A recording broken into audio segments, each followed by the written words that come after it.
Bonjour, nous sommes aujourd'hui le 1er février 2022. Tout comme les marchés développés, les marchés émergents restent fébriles en ce début d'année. Le Brésil se redresse, mais la Corée plonge. Dans un contexte de resserrement monétaire américain, les valeurs de croissance sont vendues de manière indiscriminée au profit des valeurs cycliques. Les valeurs financières profitent des anticipations des hausses de taux, l'énergie, hors Russie, profite des tensions sur le prix du pétrole et les métaux anticipent une demande accrue en 2022. Tout cela dans un contexte de hausse de dollar face à l'euro. La situation chinoise reste difficile. La politique zéro Covid continue d'affecter la demande interne et les valeurs de croissance cotées sur les marchés A sont particulièrement attaquées. Dans ce contexte qui profite aux valeurs cycliques, comment se comportent les fonds GEM-Web?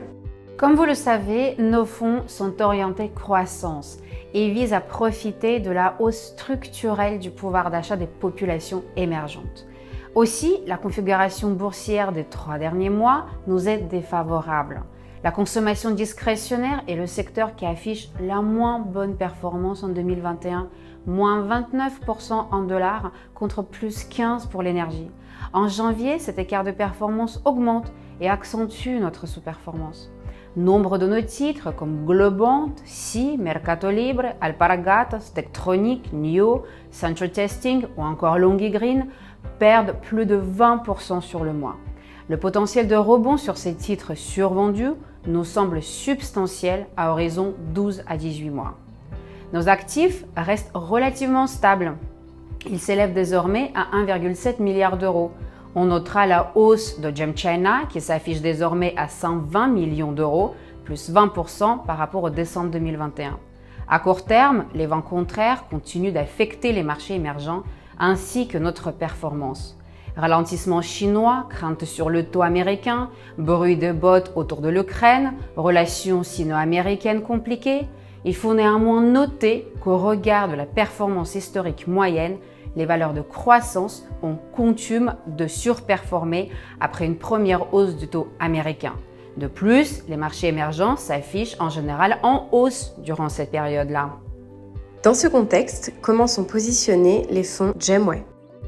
Récemment, nous avons repondéré les valeurs financières. ICICI Bank et Axis Bank en Inde, BCA en Indonésie, Bradesco au Brésil, Tadawul en Arabie Saoudite, Ping An en Chine. Elles constituent désormais 17% du fonds GEM Equity. Nous avons aussi profité des chutes récentes pour se repositionner sur des titres de consommation au Brésil et de technologie en Chine. Notre pondération chinoise reste élevée, 37,2% contre 32% pour l'indice. Lanterne rouge en 2021, les actions chinoises devraient profiter d'un environnement monétaire et fiscal plus favorable en 2022. Nous y attendons un rebond de l'activité domestique au cours du deuxième semestre de cette année. Comment voyez-vous les actions émergentes en 2022 après un début d'année chaotique?